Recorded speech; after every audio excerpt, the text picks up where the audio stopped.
it's true, as I've maintained, that we each have a worldview, it's reasonable to ask, how did we get it? There are two elements involved, what I'll call the inside of our head and the outside of our head. Firstly, we're born with what can be called structures in us for understanding reality. This is the inside of our head. An analogy to explain these structures can be drawn from computers. There are three basic aspects to the functioning of a computer. First, you have the hardware, that is, the machine itself, the chips and disk drives, etc. And these determine the form any information that's going to be processed must take. It doesn't determine the content, but it does determine the form the content takes. The hardware equates to our brain. Second, you have the software, the programs that ride on the hardware, perhaps spreadsheets, word processors, databases, programs for drafting, graphic design, photo manipulation, desktop publishing, video and audio recording and editing, and so on. Each of these and 10,000 others ride on the hardware but are distinct from it. The programs don't determine the particular content that'll go in from the outside any more than the hardware does, but once again, they do determine the form the information will take. As programs are information, and information is invisible, it's impossible to illustrate, but we can see the information when it's carried on a medium such as a computer screen or printed out on paper and ink. On the basis of the biblical worldview, which acknowledges both spirit and body, we can say that our spirit rides on our body, our mind rides on our brain. Our mind, I take it, being virtually, if not synonymous, with our spirit. Within the secular materialist worldview, which I'll address in other sessions, there's no such thing as spirit or mind. There's only brain. These things then, the hardware and the software, equate in our illustration to the inside of our head. They equate to the structures we're born with. We've got no say about this, it's just the way we are. They're hardwired in. What are some of these structures? Our moral sense is one. Humans universally and unavoidably find themselves to be moral beings. That is, wherever human beings are, they work within concepts of right and wrong. Everyone does, and we can't do a thing about it. Moral codes defining those things that are considered either right or wrong may differ significantly between people and cultures, but there are always some things which are considered right to be promoted and other things considered wrong to be suppressed. The moral sense, as I call it, is independent of and more basic than the content of any particular moral code, though undergirding all moral codes. Involved in our moral sense is our conscience, which either commends or condemns us on the basis of, and at times in spite of, the moral code we have. It may even stand in judgment on the moral code we hold, pointing to a transcendent cosmic law, which is to a degree hardwired in and trumps all other laws and needs to be suppressed if other laws are to dominate. Our rationality is another one of these structures. It has to do with the rules of thought and logic. While people are often notoriously illogical in their thinking and arguments, and reams have been written outlining the formal and informal fallacies that abound on every hand, nevertheless our lives are hemmed in at all times by the logical structures of our thought processes. There's a structure that deals with meaning and purpose. People everywhere function in terms of these, most clearly in the immediate actions of every day, but also in terms of a philosophy of life, even if it's not well thought out, consciously held, or is inconsistent.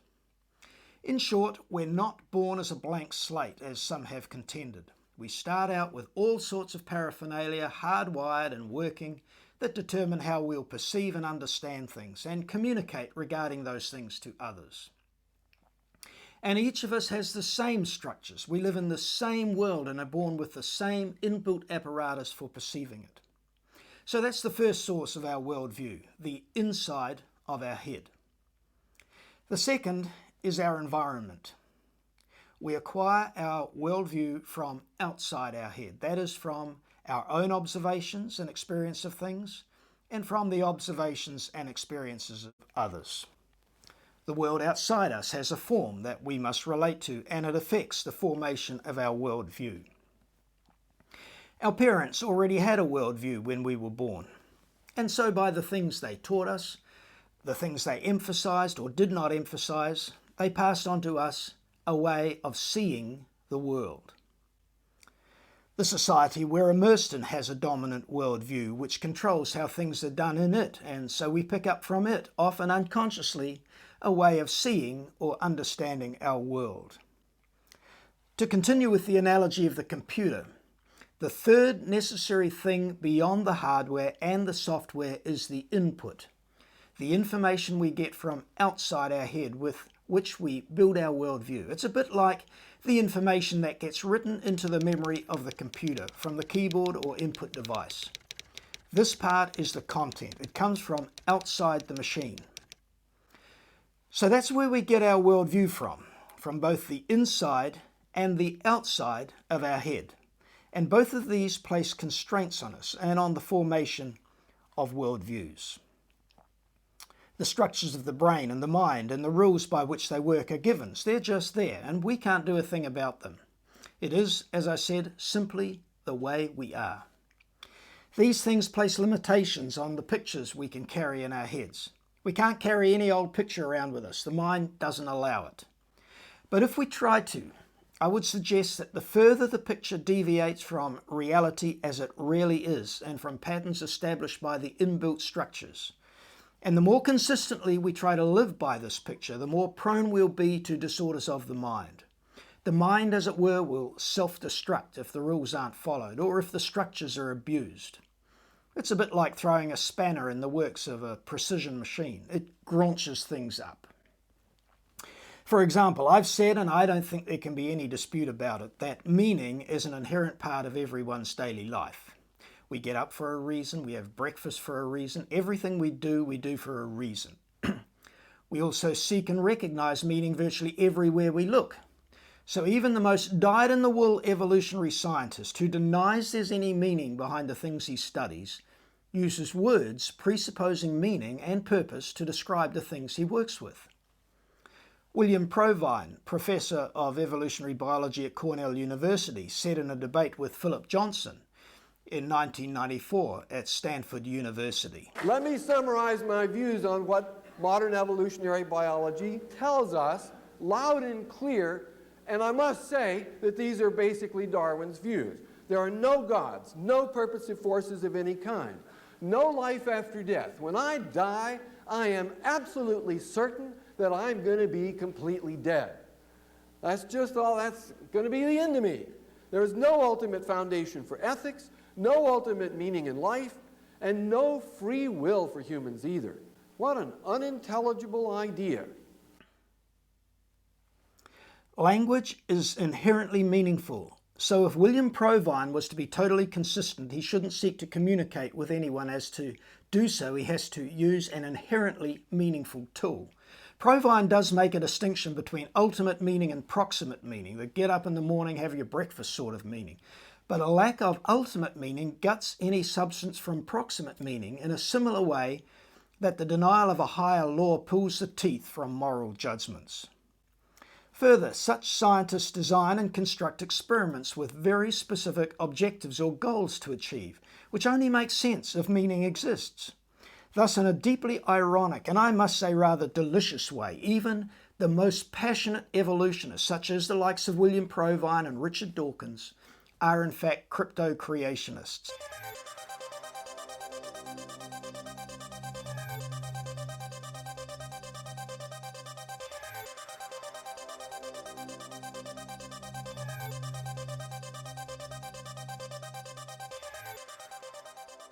Science simply cannot be done presupposing everything is meaningless. Science is implicitly and inevitably a creationist exercise, no matter who does it. This is a fundamental Dawkins delusion that hoists him and his fellow travellers on their own petard. The existence of meaning and its implicit recognition by each of us in everything we do is thoroughly consistent with the biblical worldview. Things that are made for a reason, and the reason for the thing made is determined by its maker. Biblically, everything has meaning because our Maker gave everything meaning. And thus the meaning we each experience in a myriad of ways is expected and unsurprising to those who hold a biblical worldview.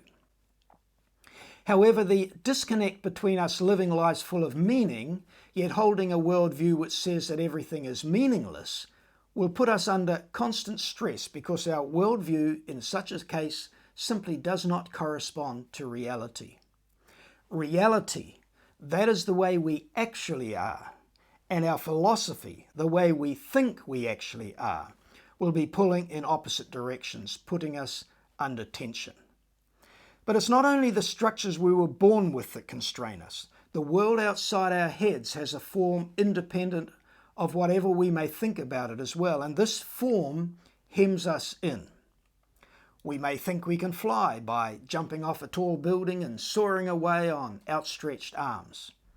But the reality outside our head determines the direction and the duration of our flight, regardless of the picture we have inside our head. Smashing into reality has a way of shattering illusions. Gary Larson has a Far Side cartoon where the two lone survivors of a plane crash at sea are pulling themselves up onto a mussel-encrusted rock sticking out of the water. The man says, "Well, Mabel, we'll never want for food. This rock has mussels right to the top." Such lack of insight would very shortly be swept away by a rising tide of reality.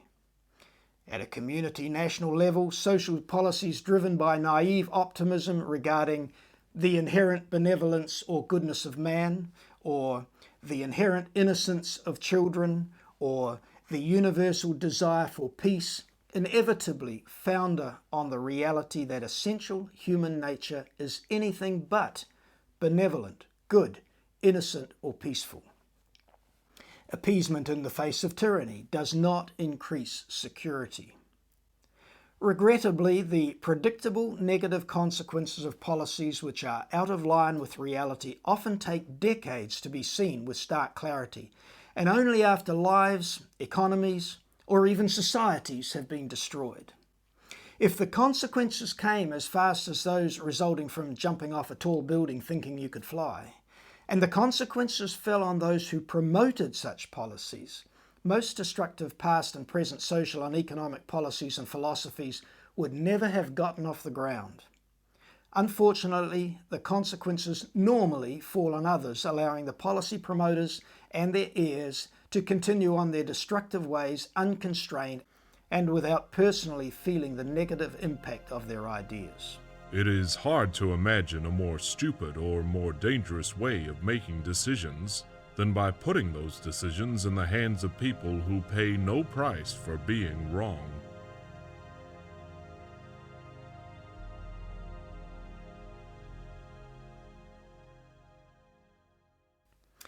Any given society has very powerful vehicles for communicating to the people within it the worldview that dominates.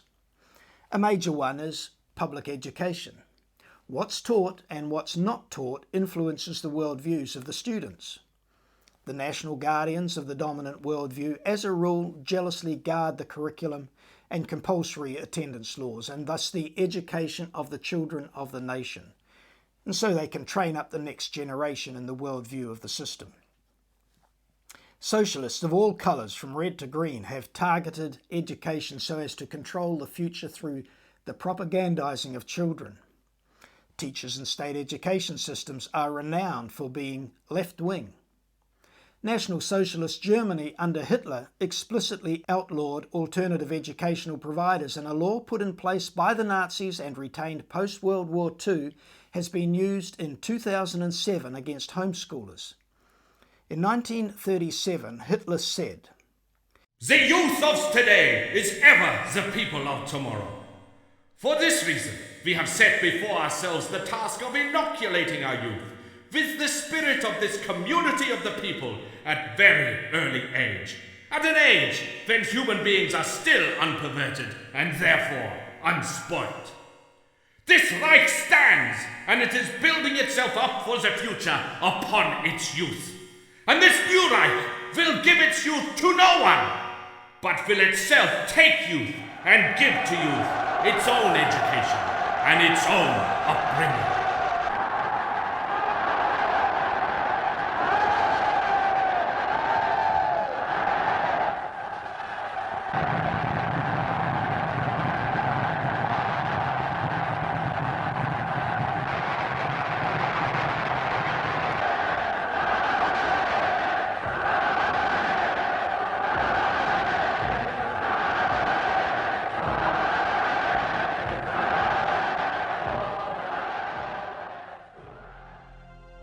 I'm the beginning of a mass extinction, and all you can talk about is money and fairy tales of eternal economic growth. How dare you? The aim of public education is not to spread enlightenment at all. It is simply to reduce as many individuals as possible to the same safe level, to breed a standard citizenry, to put down dissent and originality.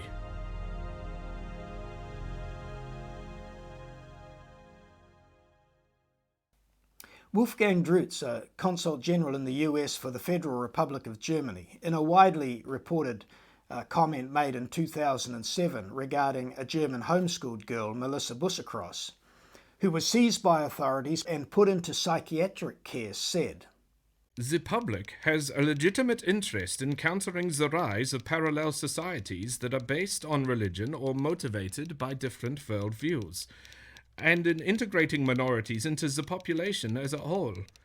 If we are to achieve integration, not only must the majority of the population prevent the ostracization of religious minorities, or minorities with different worldviews, but minorities must also remain open and engage in dialogue with those who think differently or share different beliefs." It was on the basis of such ideas Melissa Bussacross was removed from her parents. Then there are the various media. Television and film are very powerful. They use the medium of story to transmit the worldview the producer wants put across. The better the technical quality of the film, the easier it is for the producer to sell his line, for good or ill. Nothing is in a film by chance. Every frame, every word and every camera angle is there by design to further the story and the message of the film, and in many cases, ultimately the worldview of the filmmaker. All-pervasive radio functions in a similar way, although not as tightly scripted.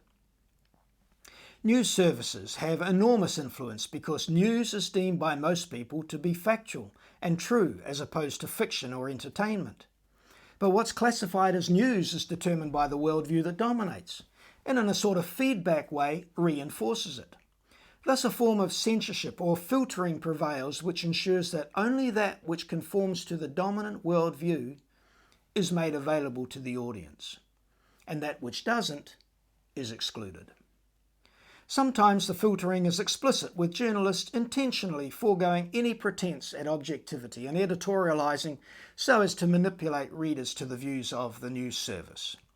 At other times, the filtering may be simply due to the journalist unconsciously passing the events through the grid of the dominant worldview of the news organization they belong to, or simply laziness.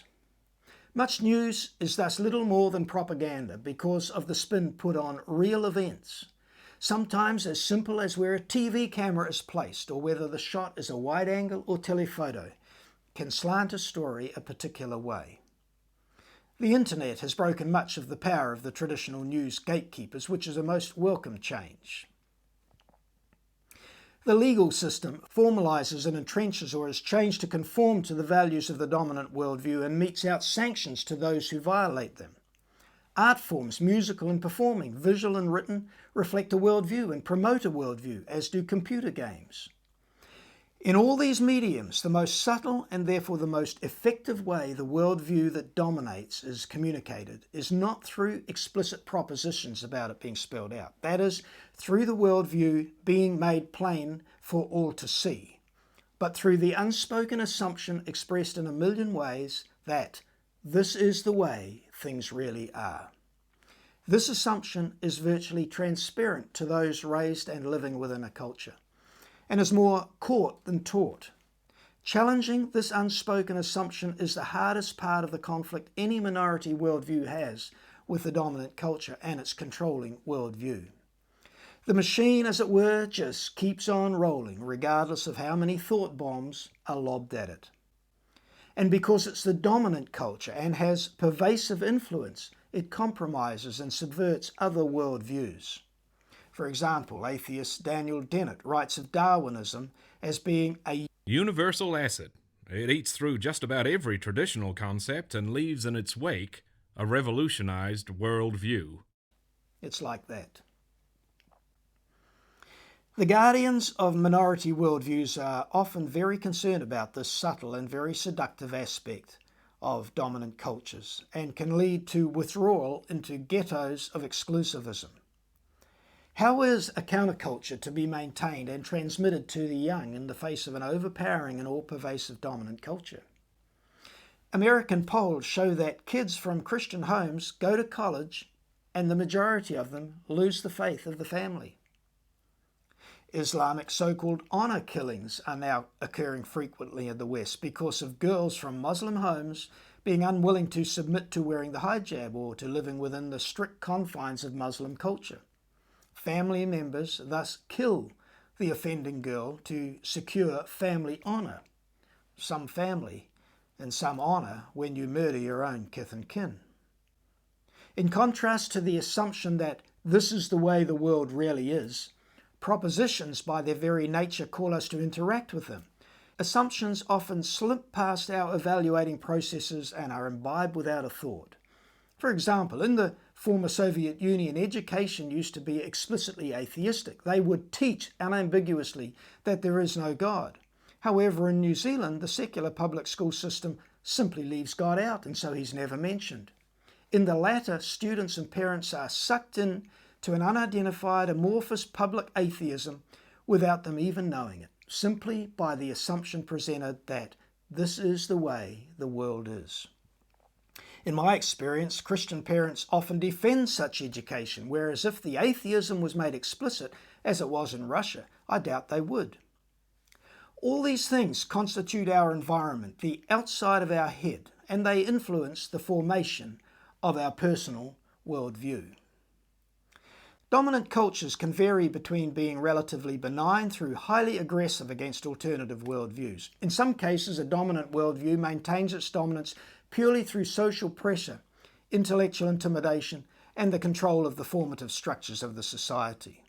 In others, the same pressures apply but are extended to explicitly identifying any who challenge or convert from the ruling worldview as the enemy. They may be excluded, be treated formally as having second-class status, be imprisoned, or even killed.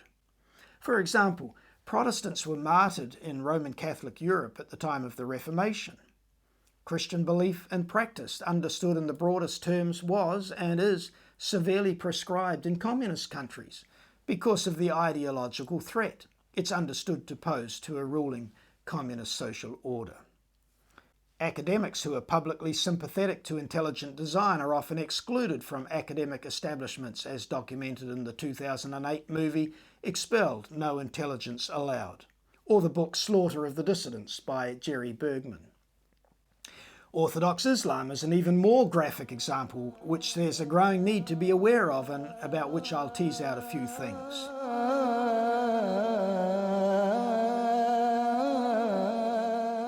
For 14 centuries, the choice offered to non-Muslims by Muslim invaders has been conversion, death, or dhimitude. Dhimitude being the state of living as a second-class citizen in Islamic-controlled society at the mercy of the Ummah, the Islamic community. While this choice has been applied with varying degrees of severity throughout the 1400 years of Islamic history, nevertheless the onerous rules governing dhimitude are clearly laid out in Islamic legal codes and derived from the authoritative Islamic texts, the Quran and the Hadiths, along with the example of Muhammad. And then, of course, there's the prohibition against any Muslim leaving Islam or anyone in Islamic countries criticizing in any way, that is, blaspheming Muhammad or the Quran. Apostasy and blasphemy are both punishable by death in Orthodox historic Islam, something which is a severe deterrent against doing either in Islamic countries.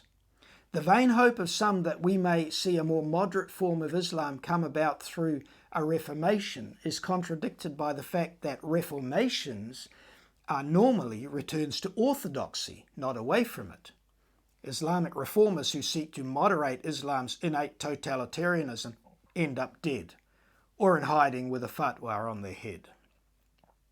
Further, down through the years, many proponents of Islam have acted on the basis of Islam's self-declared superiority, and the two concepts of the predicted global triumph of Islam and the division of the world into the house of peace and the house of war.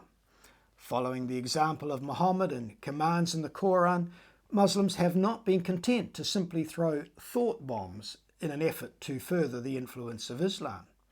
Fundamental to Islamic thought is the concept of jihad, as primarily being subversion and conflict through which Islam's influence is extended.